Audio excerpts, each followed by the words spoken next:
2 கைப்பிடி கீரையை தான் எடுத்துக்கணும்.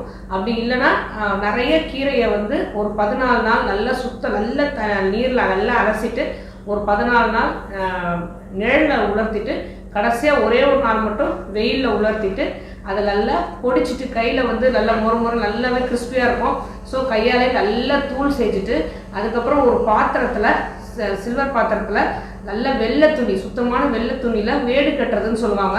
அந்த பாத்திரத்துக்கு மேலே அந்த துணியை வந்து ஒரு கயிறு வச்சு கட்டிட்டு ஒரு நூல் வச்சு கட்டிட்டு அதுக்கு மேலே இந்த தூள் பண்ண பொடியை வந்து கொஞ்சம் கொஞ்சமாக 2 விரலால் சலிச்சுக்கிட்டே இருந்தோம் அப்படின்னா ஒரு சூர்ணம் மாதிரி கீழே வந்து அந்த பாத்திரத்தில் தங்க ஆரம்பிக்கும். இந்த சூர்ணத்தை வந்து ஒரு ஸ்பூன் மட்டும் காலையில் வெதவெதப்பான தண்ணியில் ஒரு ஸ்பூன் மட்டும் கலந்து டெய்லி 40 நாள் குடிச்சிட்டு வந்தோம் அப்படின்னா அவங்களுக்கு முதல்ல ஒரு வெயிட் பார்த்துக்கலாம். நான் 40 டேஸ்க்கு அப்புறம் இந்த வெயிட்டை ஃபாலோ பண்ணுவேன். அதாவது இந்த பொடியை வந்து ஒரு ஸ்பூன் வந்து